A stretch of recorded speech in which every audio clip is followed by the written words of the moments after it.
Kaget gak?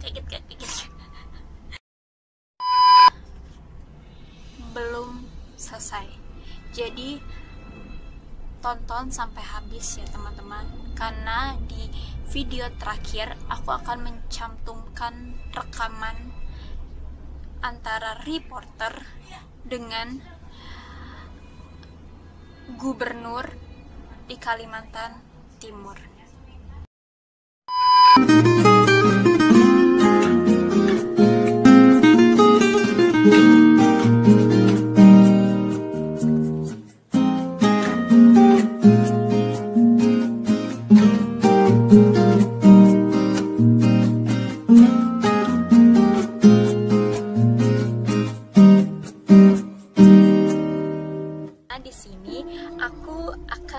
Ini temanya sih education ya teman-teman, dan sesuai dengan temanya cara aku pas banget aku pakai baju batik because I love Indonesia.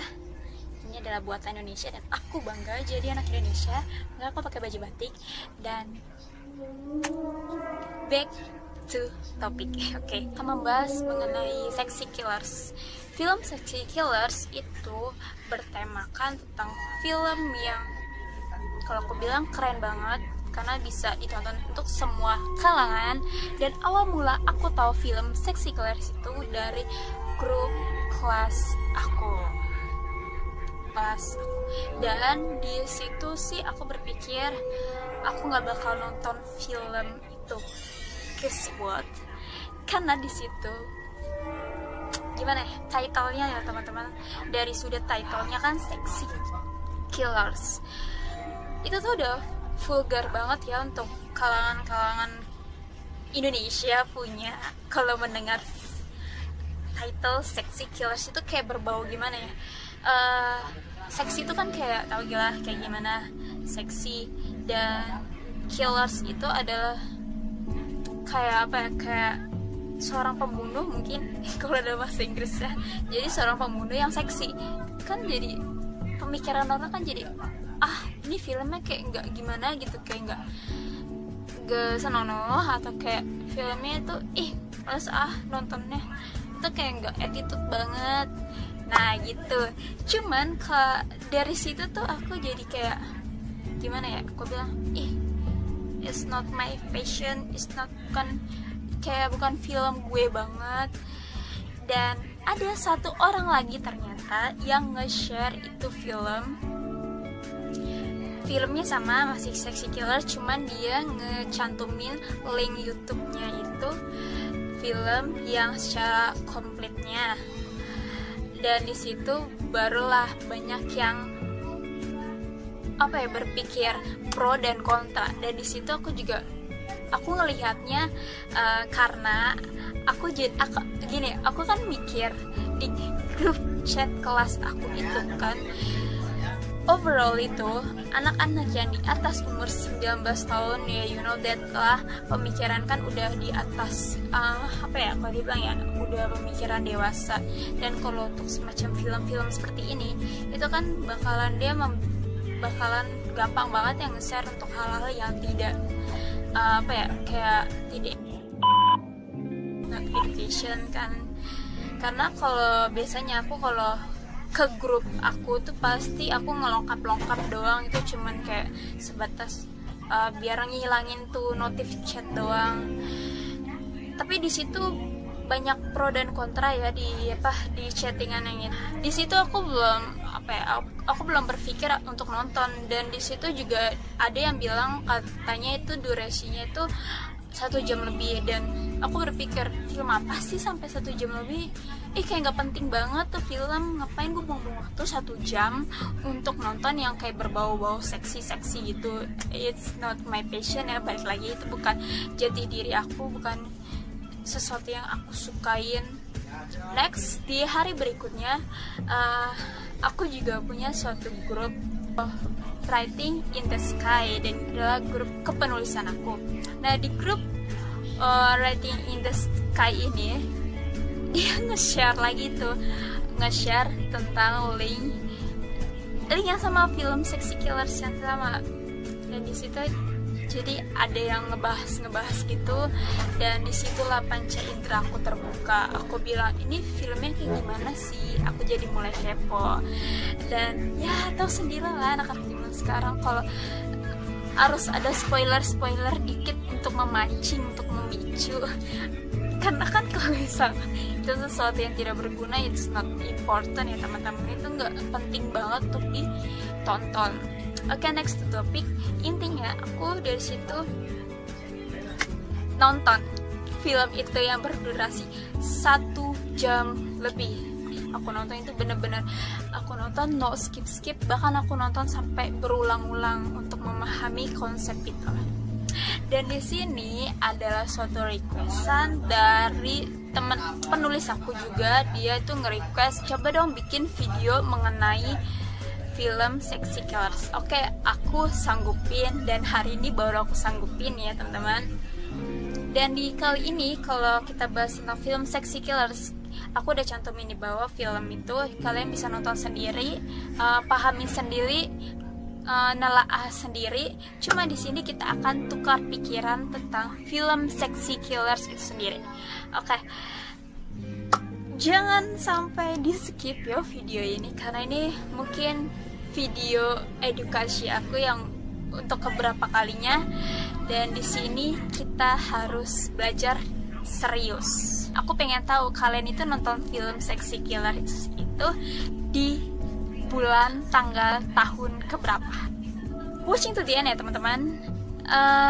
Jangan lupa untuk like video ini, tentunya komen juga, dan subscribe bagi teman-teman yang belum subscribe, dan juga share juga ke sosial media teman-teman tentunya. Karena ini adalah film yang serius.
Dan kebutuhannya sangat banyak bagi manusia. Tanpa air bersih, kita nggak mungkin bisa mandi, makan, bahkan minum. Beraktivitas sulit tanpa air bersih. Di film Sexy Killers, yang pertama adalah dampaknya air bersih di daerah tersebut minim. Limbah pada proses proyek menyebabkan mengalirnya dan bercampur pada air bersih warga setempat. Air Pemukiman warga tersebut itu menjadi berkerut. Ini akan aku berikan foto-fotonya. Itu adalah foto-foto air berkerut, solusi yang sangat-sangat miris. Harapan satu-satunya yang warga setempat harapkan adalah air bersih itu berasal dari air hujan. Miris. Jika tidak ada air hujan, mau tidak mau, suka nggak suka, jijik tidak jijik, otomatis air berkerut itu akan masuk ke dalam tubuh warga setempat. Next, yang kedua. Yang kedua ini bagi aku juga termasuk yang paling mengerikan. Karena di kasus ini warga setempat satu persatu meninggal. Kenapa bisa begitu? Dalam tambang batu bara itu banyaknya hasil pengeruk yang dikeruk oleh tambang batu bara itu tidak ditutup atau tidak direklamasi. Kenapa bisa? Ada sekitar 3.500 lubang hasil galian tambang batu bara tidak ditimbun kembali. Dari kasus tersebut menyebabkan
bisa masuk pintunya, dan juga getaran yang ada di bangunan rumah warga.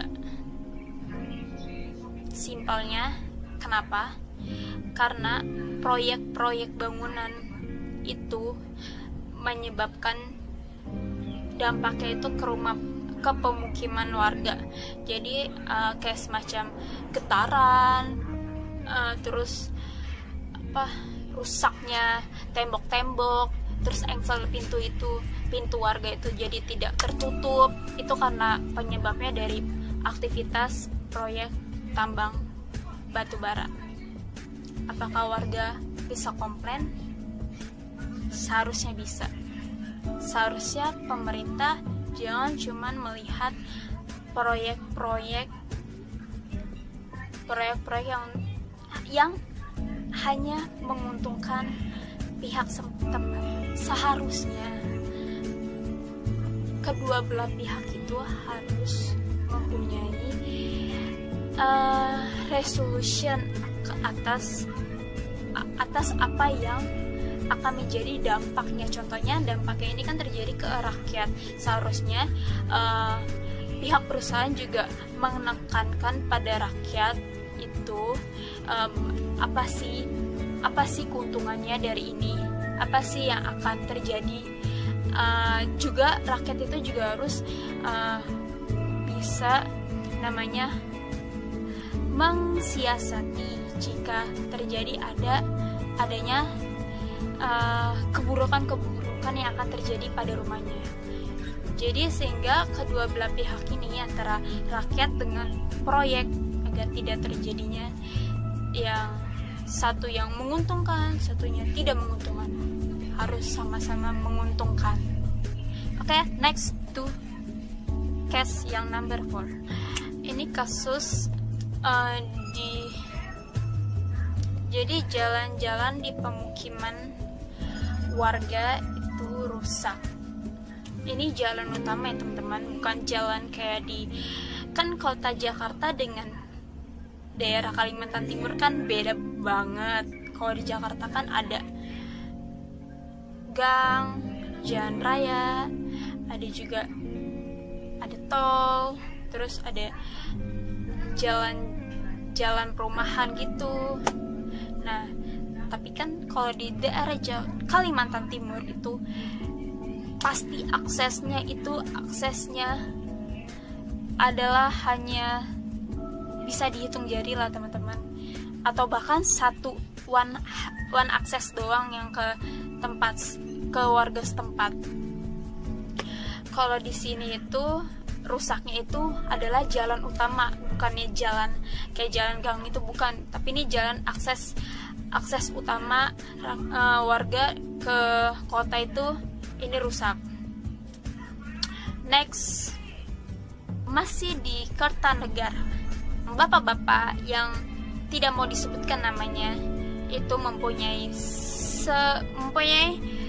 perkebunan kelapa, dan di kelapa ini biasanya awal sebelum terbangunnya hasil tambang ini itu ada sekitar 3.000 buah hasil panennya. Ketika sudah ada proyek-proyek tambang tersebut, hasil panennya menurun drastis, dan kalau dikatakan buahnya yang segini menjadi segini, ya itulah bahasa sehari-harinya, jadi kayak mengecil gitu. Itu merusak hasil perkebunan warga setempat. Dan juga masih di bapak yang tidak mau disebutkan namanya ini juga, dia kayak melihat masih ada kayak sebuah janur di pohon kelapanya. Biasanya janur itu sudah dimakan kumang, tapi karena efek dari aktivitas hasil tambang itu sendiri, itu masih ada janur itu. Next, di tahun 1991 Desa Kertanegara ditetapkan sebagai lumbung padi dengan produksi 2.600 ton per gabah setiap panennya. Tragis. Next, yang kasus ke-6 ini ada di Kepulauan Karimun Jawa. Bagi teman-teman yang belum tahu Karimun Jawa itu seperti apa, Karimun Jawa itu adalah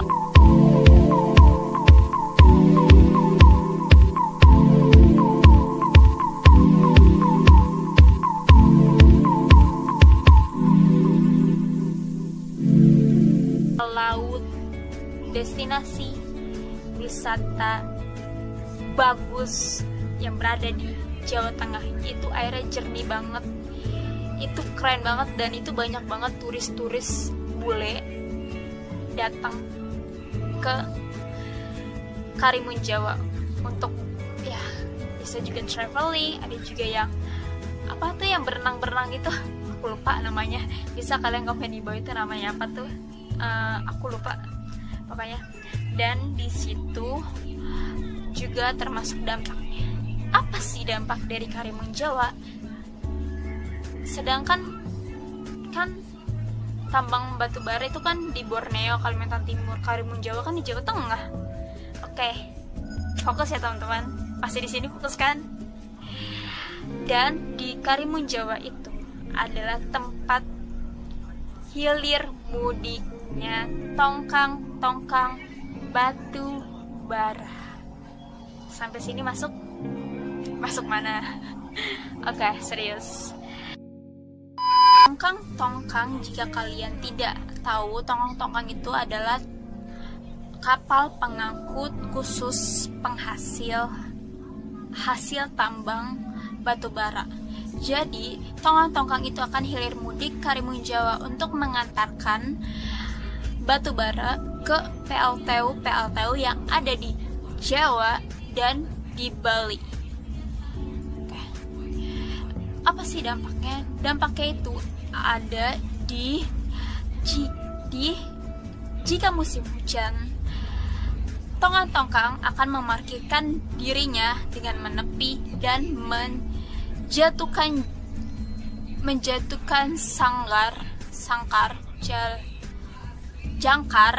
jangkar ke terumbu karang.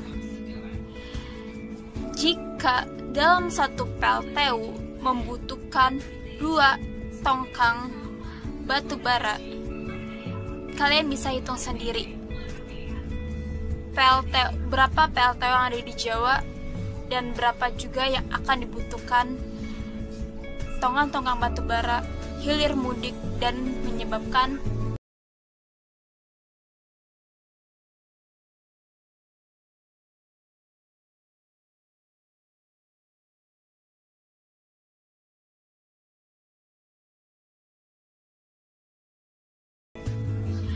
dan warga setempat, warga di Palu sudah merasakan dampak yang terjadi di daerah mereka. Dampak yang paling mereka rasakan, yang aku ringkas, adalah debu. Debu di sana itu kalau dikatakan itu lebih pesat dibandingkan debu yang ada di Jakarta. Kalau rumah aku kan deket dengan jalan raya, itu pun kerasa banget ya debu-debu dari jalan raya itu. Jalan raya itu menempel. 1 hari aja rumahku nggak dibersihin, nggak dilap-lap, itu debunya bisa nempel seujung kuku kali ya, seujung kuku ini mana sih ya, seujung kuku inilah, itu tebal. Bagaimana di Palu? Di Palu, para warga mempunyai inisiatif sendiri untuk mengumpulkan debu-debu hasil dari aktivitas PLTU, dan dia mengumpulkan dengan cara taruh di toples. Aku kasih unjuk fotonya di sini.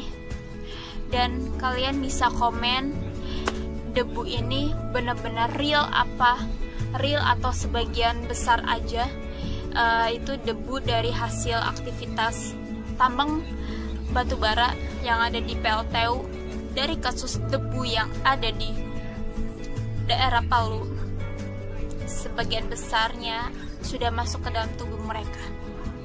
Percaya apa tidak percaya, kalian bisa buktikan sendiri dengan mensurveinya langsung. Dan kira-kira dari kasus yang pertama sampai yang ke-7 itu bagaimana tanggapan teman-teman, dan mana kasus yang paling mengerikan bagi kalian? Lantas kenapa sih batu bara itu paling murah dibandingkan sumber energi lainnya? Aku akan kasih 1 dan beberapa alasan kenapa murah. Yang pertama, baik lagi di kasus yang ke-7 kasus itu, lingkungan sekitar, sosial ekonomi, kesehatan masyarakat, terakhir kesejahteraan umum. Itu adalah dampak dari batu bara. Jadi, jika teman-teman mau yang murah, pasti beresiko. Inilah poin dari batu bara. Jika mau yang murah, harus mengambil resiko. Seharusnya jika mau murah, harus mengambil resiko. Jika mengambil resiko, harus tahu resolutionnya, harus tahu solusi-solusi jika dampak itu terjadi pada masyarakat. If you like this video, jika teman-teman suka, bisa like, comment, dan share video ini ke sosial media teman-teman. Jangan lupa subscribe juga. Dan aku mau tahu dong jawaban kalian mengenai film ini dan pandangan kalian jika kalian merasakan tambang batu bara itu ada di sekitar kalian. Apa yang akan kalian perbuat? Apakah kalian akan pindah saja dari tempat tersebut, atau kalian memilih menetap? Jika memilih menetap, apa alasannya? Dan apa sih solusinya jika itu terjadi? Contohnya, aku mau menetap di situ karena aku udah lama di situ. Solusinya agar aku tidak terkena penyakit, aku akan melakukan ini gitu. Coba jelaskan.